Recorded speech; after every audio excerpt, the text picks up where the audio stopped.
This video is about curves, graphs, quadratic functions and their properties, with activities suitable for children from early years all the way to school leaving age. Hello, today it's all about ups and downs and ups and downs. Ups and downs, but it's more than that. It's the curves and lines that we see and are important in our lives. And here I've collected 5 pictures from sport. Now, first of all, in the tennis, the man's about to serve. You can see a lot of straight lines there. So in our environment, a lot of our buildings and things that we construct use straight lines. And in the cricket, you see there that the stumps of the wicket, they are straight. But once you hit or kick a ball, or throw it into the air or some other object, it travels in a curved path, and that's called a parabola. And you can see there the sketch. The bowler is the man who throws the ball, and it's in that picture you see the path is a parabola. It lands and then bounces up again, and a smaller parabola, and the path is then this curved shape. So it's very similar to the curve that the golfer is. He's hit the ball and he's hit it so that it goes over the water to the green on the other side. And then, of course, the footballer wants to get that ball to another player, or better still, into the goal. Serving in tennis. I was hopeless at tennis. How about you, Caroline? Every single tennis racket I ever used had a giant hole in the middle, because I would swing that tennis racket and every time the ball would go straight through it. But you see, we're not actually doing maths in our heads when we hit a ball, or with a racket or a cricket bat or a golf club, or throw it. We somehow, human beings have got this built-in calculator which helps us to put the ball in the right place. We estimate based on experience. Yes, I think so. I think we practice until we know just how to hit the ball or to move to get the ball where we want it. And of course, learn, the mechanics of our body, we learn it's a feedback loop. It's what to do with your body and then to predict what's going to happen when you do it. So if you hit a particular ball in particular conditions, if you do it enough times, you can make sure that what you do is repeatable. And that's why professional athletes are so successful, because they do it so many times, and also constantly improving. And it's also having a good coach who watches what you do and who knows about the techniques and who is able to analyze what you're doing and able to tell you just what to change. A lot of it is instinctive, but a lot of it is also having a good coach, I think. Which same goes for having a good maths teacher. So they can actually recognize where the problem, if you're not getting something, a good maths teacher can figure out what it is you're not getting. But actually, this is very, very important comparison, because this is about doing something. Somebody who's your teacher or coach watching you and then helping you to do it more successfully. It's not, learning is not, as it has often been in many classrooms, it shouldn't be, but this is how it often is, listening to somebody and remembering what they say. We come back to this week after week, don't we, Caroline? Yeah. That sort of knowledge that can be stored in a computer is of no use at all unless it can be applied. And to apply and use that knowledge, you've got to be able to understand it.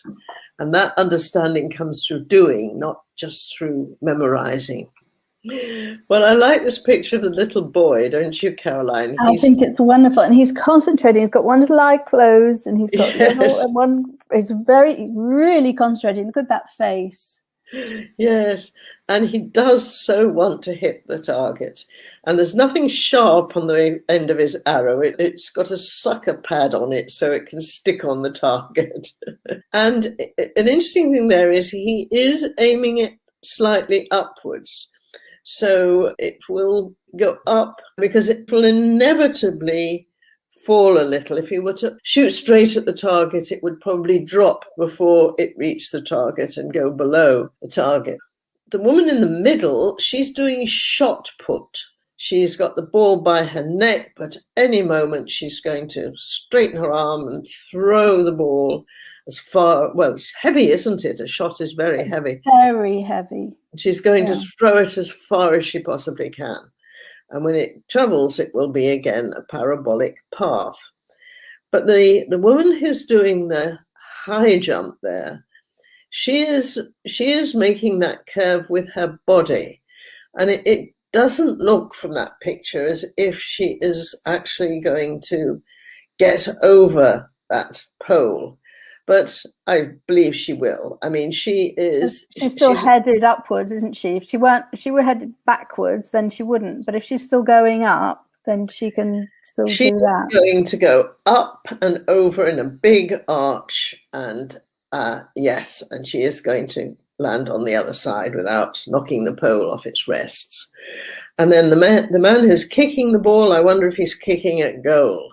Whether it's a human being, a missile, or a ball, or a book, if you throw it, as soon as it's released, it follows a parabolic path.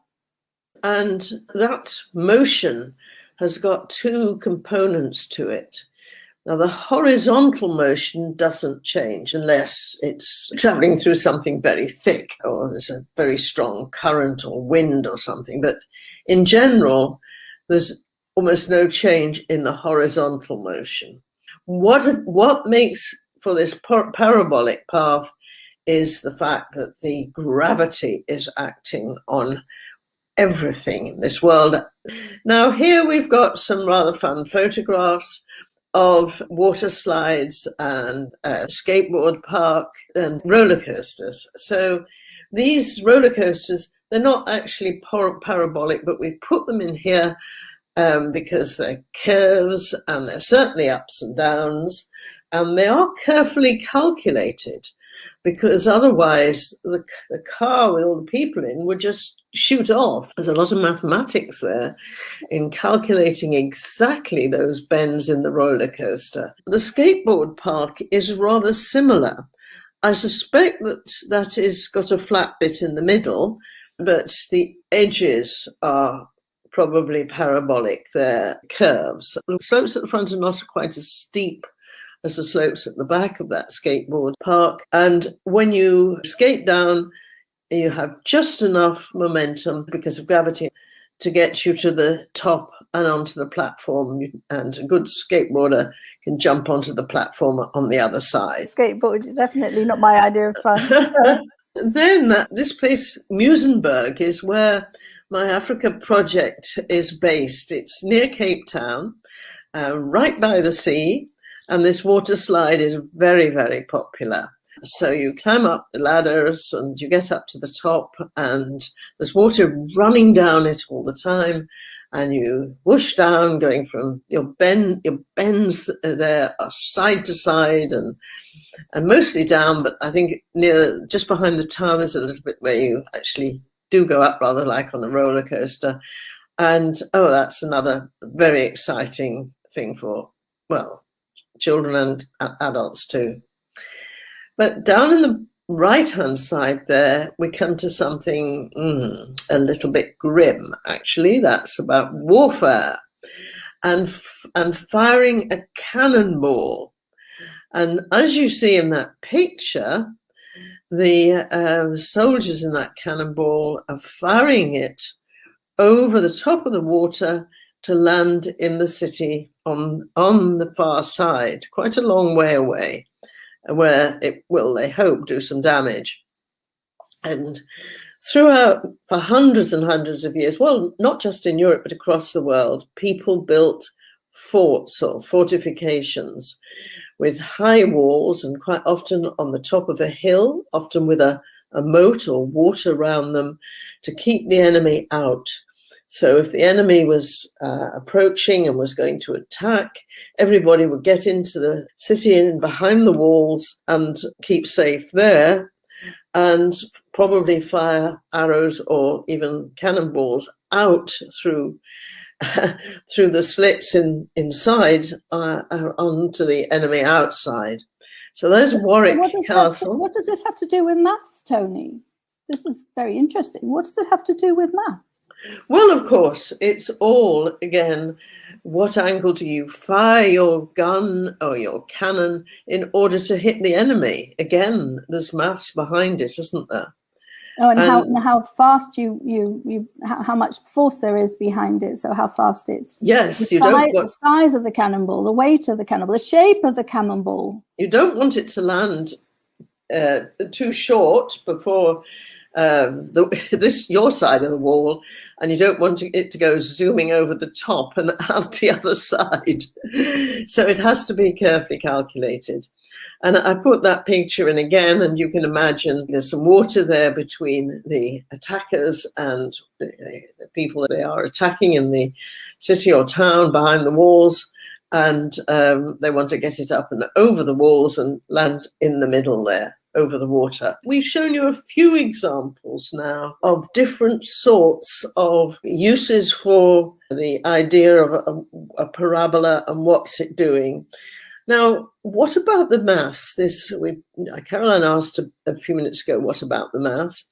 Well, we have what we call equations in maths, and we have an equation which it defines the parabola, and it's what we call a quadratic equation.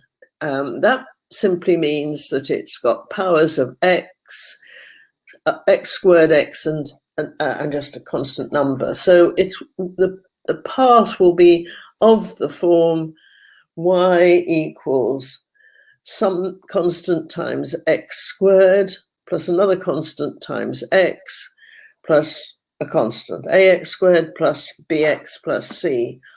Or you might actually, instead of x, you might decide that the best thing to do is to use the variable t for time.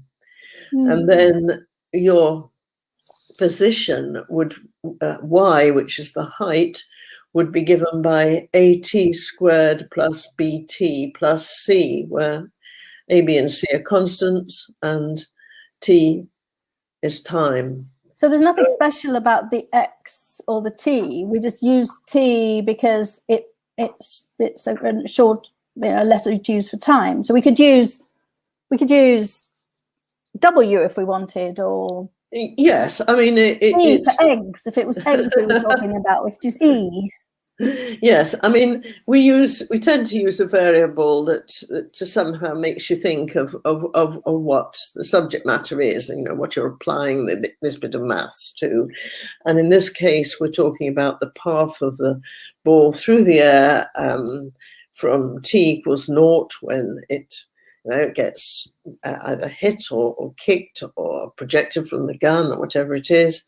And as time in seconds maybe, according to how long it's been up there, its position will be given by that equation. And the equation I've described will, of course, be different according to those coefficients a, b, and c.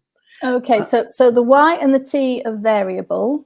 The y and the x are variable. They can change. So if y is one thing, x can be another thing, or the other way around, and the t. And whereas a, b, and c, they're constant. Those numbers, once within that formula, they don't change. Yes, and y, we usually use the letter y for how high up whatever object we're describing is. Y is the height, and there you have the equation. So the y is the vertical line, and the x is the horizontal line in your graph. we're going to do some mathematical gymnastics. Excuse me, we. Well, I hope Caroline is going to do these gymnastics. And what she's going to do is to use her arms to show us some graphs. Right, I'm ready, Tony. I've got my scene set here. Well, we're going to talk about the slides first, Caroline, and then you're going to do it. So when you're not going to do it yet, okay? I had to move it around anyway, so we're good. Oh, you're ready, right? So what we'll do is we'll talk about these slides, and then Caroline will lead you, and we hope you'll be able to stand up, get into a space, and follow what Caroline is doing. Now, it's a really good activity for children. I mean, it gives them a chance to to get rid of some of that fidgetiness that children have. They don't really, it's not easy for them to sit still for a long time. And they're learning something while they're doing this activity. The idea is you need some space for this. And so you could take, if you're a teacher, you could take your class outside, and it would be good. You don't need to write anything down. This is all done by copying the leader, the teacher, or teacher can ask somebody else to lead, and making the graphs with your arms. So at the front, the leader has his or her back to the class so that everybody is doing exactly what the leader is doing. Everybody's looking in the same direction, including the leader. And the leader calls out the equations in turn, and everyone uses their arms to make the graph for that equation. Now, what I've written down here on this slide is some equations of straight lines. So we've got y equals x and y equals 2x. And Caroline shortly is going to show you the difference between those. And then y equals 2x plus 3, where you stand on tiptoe, because now it's the same as y equals 2x, but it's raised up 3 units. That's what the plus 3 does. And then for the 2x minus 2, you bend down. So you can see those little pin people on the right. One of them is standing up on tiptoe and the other one is bending down. But in both cases, their arms are looking the same angle. Although they're facing us, actually, because if they were doing 2x and they were facing the other way, their arms would be tipped the other way. So I think those people are actually facing us. And then you've got minus 2x minus 2, and that's Caroline will show us later. The next one is a bit different because there's no y in it. It's just x equals 2. So that line, x is always 2. It never changes. So whatever y is, x will still be 2. So it seems as if that must be a line that goes vertically straight up and down through x equals 2 on the y-axis, and doesn't y for every value of y(x) equals 2. And then x plus y equals 3, that again is in a different, looks different from the others. So x plus y equals 3. So Caroline, give me 2 numbers that add up to 3. 2 and 1. Okay, so x could be 2 and y could be 1, or the other way around. One of them might be a half, and the other one could be 2.5. They don't have to be whole numbers. Yeah. So we're not just thinking about whole numbers here. We're thinking about all the numbers possible. Well, of course, our arms aren't that long, but we're thinking about a whole lot of numbers. These pictures are rather different.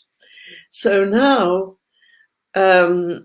what Caroline is going to do is to stand with her feet together, because what we thought was it was actually better to have your feet together and your body being up and down, being the y-axis, and your neck being where the origin is, and so across the tops of your shoulders being, when you stand just ordinary, you know, not on tiptoes, not bending down, that be the x-axis.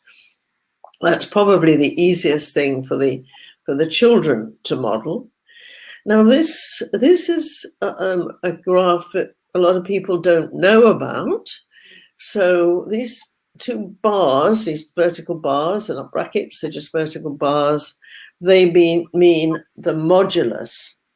So as you see, the first picture, the woman there is got both arms raised and they are straight.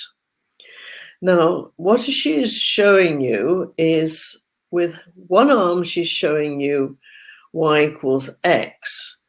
That's clear because the y equals x has to be halfway between the x-axis and the y-axis. But the modulus means you have the positive value. So modulus of 7 is 7, and modulus of -7 is also 7. And that's why she's got both of her arms up, because the modulus of a number is the positive, the equivalent positive number for that number. So it's always, modulus is always positive. And so if the modulus is always positive, for the lady on the right, the lady in the middle, minus modulus of x is always negative. What's standing there between those two vertical lines is always positive, so minus it will always be negative. And then the one on the right, oh my goodness, it's the same as the one on the left. Modulus of x is the same as modulus of minus x. Why? Well, because it doesn't matter what number x is. It could be positive or negative. This modulus always makes modulus, the answer, the value, positive. So she is raising her arms because all the values are positive. So we've done straight lines there, including the modulus being straight lines. We're going to show you these, and then Caroline will start showing you some more. Now here, these arms are not straight. She's got her arms curved. And y equals x squared. Oh, this is a parabola. In fact, they're all parabolas. So you see the same parabolic curve, but the simplest of parabolas, because it's just y equals x squared. Y equals 2x squared. So what's the difference there? She's got her arms up a bit higher, so it's a steeper graph. So if we take the straight lines y equals x and y equals 2x, y equals 2x is steeper. And here it's the same with the parabola. It goes up more quickly. It's a sort of steeper curve. And y equals a half x squared, on the other hand, if you compare the graph on the extreme right with the one on the left, why she's lowered her arms and made the parabola shallower and wider. So that's y equals a half x squared. So what do you think, Caroline? Are you ready to go? Yeah. Okay, so I'm going to stop sharing. Okay. Now, Caroline is going to turn round in a minute, because she is She is she's going to be leading us, and if you want to join her, you just do what she's doing, right? So Caroline, show us the positive direction of the x-axis. That's the positive direction, and it's marked on that black screen with a horizontal line. And what's the negative direction, Caroline? Okay, so that is, as you would see on a graph drawn on graph paper. If you were looking at it on a piece of paper, those would be the positive direction of x and the negative direction of x. Now, Caroline, unlike the lady on my slide, she's going to stand with her feet together. It might be a little bit more difficult to balance a bit, but she's very supple, and you're going to manage beautifully, aren't you, Caroline? So her body is straight up and vertical, and that is the direction of the y-axis. So her head, that is pointing upwards, and above the zero, and that's the positive direction, and the negative direction is downwards. Okay. Now the origin, we call it the origin, is the point 0, 0, and that's somewhere when Caroline stands there, just about where your throat is, isn't it, Caroline, more or less? Yes, sort of, yes. And then, Caroline, put your arms out. You'll see Caroline's arms are going to be along the x-axis. But when she goes down, the x-axis won't move. Caroline's arms are not the x-axis. The x-axis is what you see on the black screen. And Caroline's arms will go, oh, she's going down now. Now she's actually showing us y changing. So go down again, Caroline. And that horizontal line now is about y equals -3. Now she goes down a bit more, y equals -4. She's trying to hold her arms straight out, showing us the lines y equals constant. How about before the break showing us a line x equals constant? What about x equals 2? You've got a point 2, 2, 1 there. Right. You need to get from the way I see it, Caroline, your arm needs to go back and up a bit, back towards your ear and up a bit. That's better. Now her two arms are now going straight up and straight down, and she's moved a bit to the right, and x equals 2 everywhere on that line. If stand back, Caroline, and show everybody on the board the point 2, 1, right? So Caroline was standing in front of that point and showing us the line x equals 2. Brilliant. Caroline, what about y equals x? Yes, brilliant. Now that line should be 45 degrees, and it's pretty good.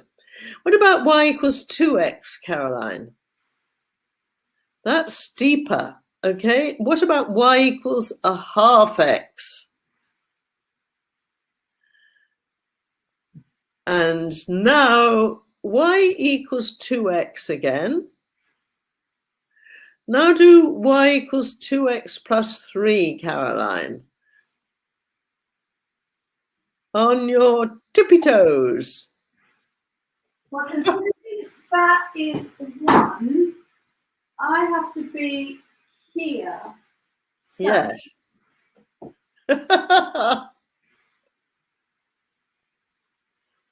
Right, y equals 2x plus 3, more or less. Oh, okay, Caroline, what about y equals 2x minus 2?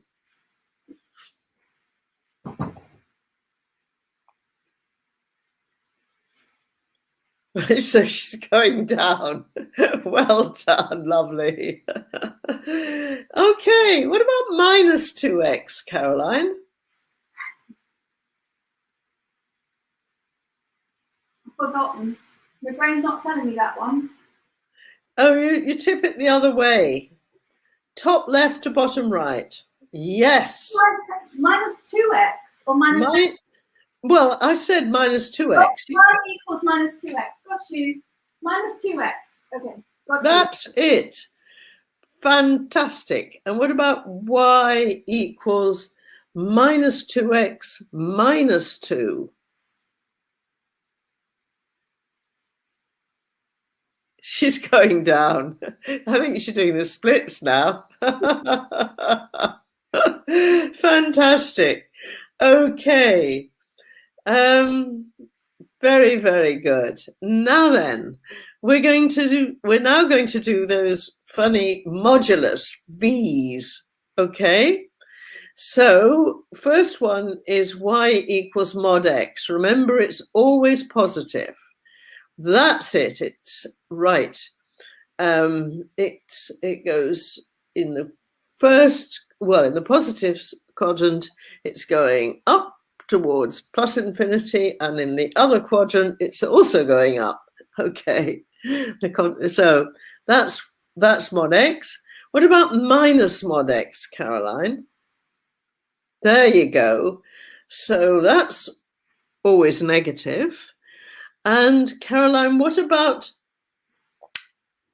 the modulus of minus x? Okay, that's positive again. Okay, so you can imagine yourself there as the leader with your class and them all following on and doing these graphs. Another way you can after you've done this a few times and the class are quite used to it, you can do the graphs and get them to call out the equation. So that will give them a chance to think more and tell you what you're actually doing. And all we've got here is a sheet with some tape stuck to it. You don't even need that, though. You can just imagine it.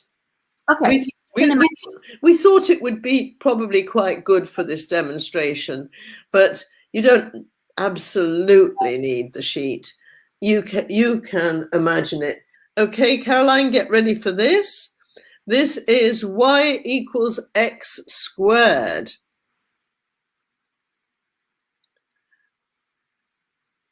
It's a parabola again. It's a curve. There you go. Nice rounded curve. And what about 2x squared?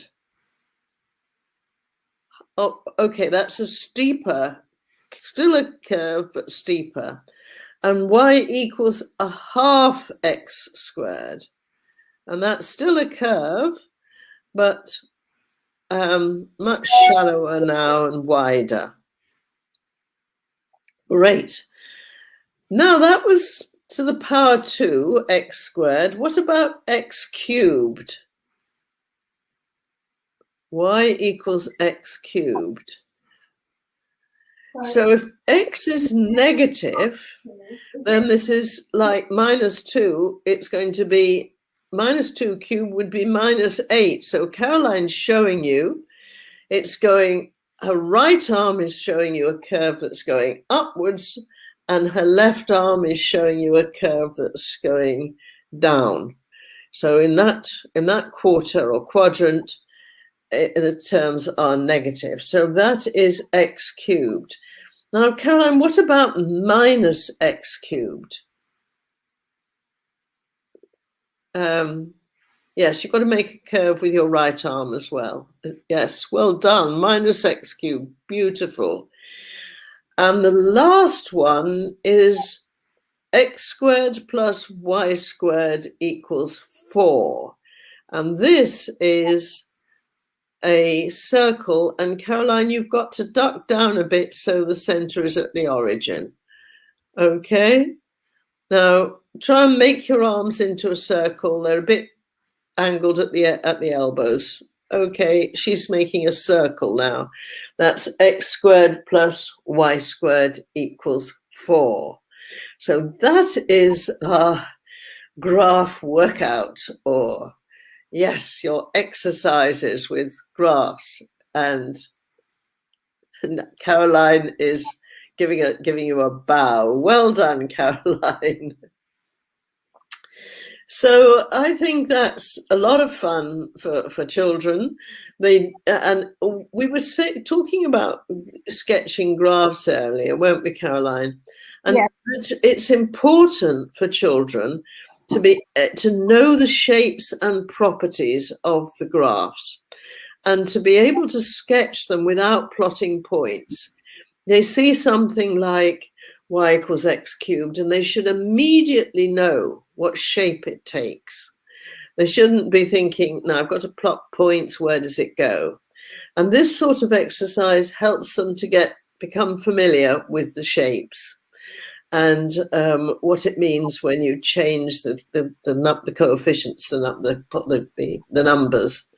And it could be a little bit like the times tables. That there are things that you can work it out, you can plot it if you know it, and that's something that this has been really helpful to me, because I had forgotten and I never really knew the graph shapes, but know them like the times tables. But this has actually been lots of fun.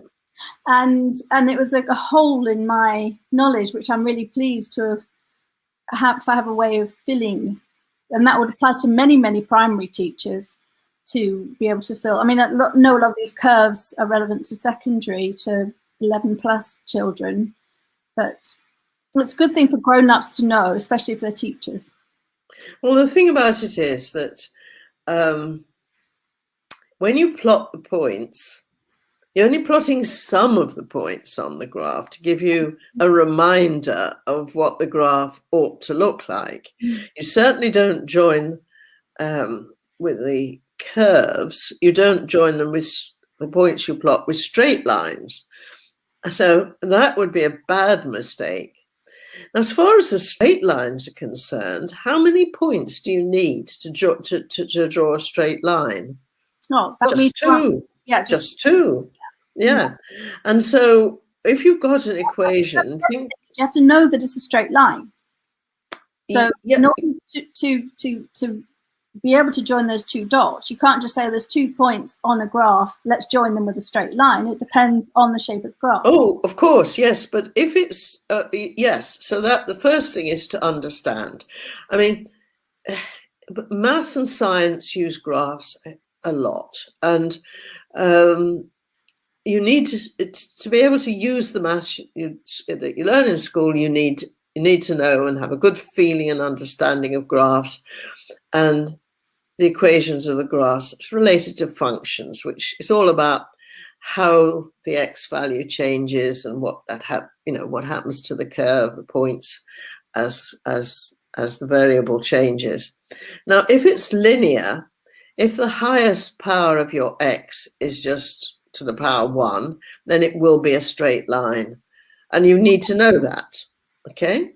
Now, we were talking a lot earlier on about curves of balls in the air, and of not just balls, but the arrow if you were doing archery, or even the human body if you were jumping, either a high jump or a pole jump over something, or horse jumping again. All of these, the path in the air is a curve, which we were saying is a parabola, and that is of the form something times x squared. So, Tony, something that while I was doing a little bit of research about roller coasters, I spoke to someone from the Ferrari world in Abu Dhabi, and he said that the only thing he could think of that was parabolic was the lamps that light, the actual lighting with parabolic lamps. And then I'm like, okay, so how do we connect with that? Well, we're only talking about the x and y axis here.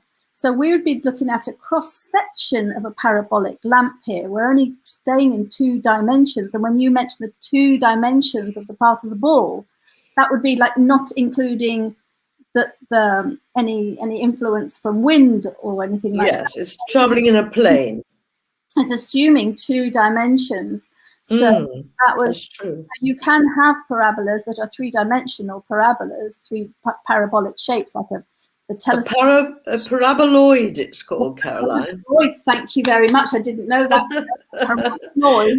If you have a parabola and you rotate it round, you get a paraboloid. And the brilliant thing, why they're used for lamps, is that there's something in the middle of that paraboloid shape, which is called a focus. It's a particular point, one point.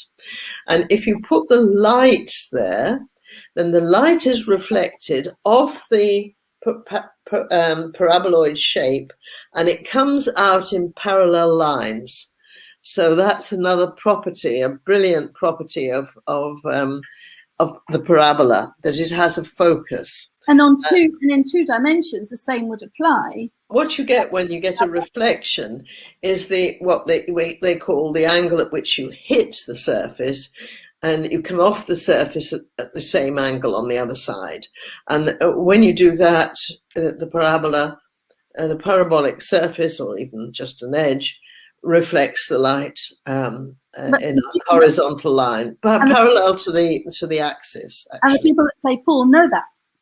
Yes. In principle, where you play pool, you hit it in a direction so that it comes out at the same angle, but in another direction. Oh yeah, that's the angle of incidence and the angle of reflection. Yeah, right. We went on to do x cubed, but we didn't do x to the 4th. But Caroline could have done x to the 4th.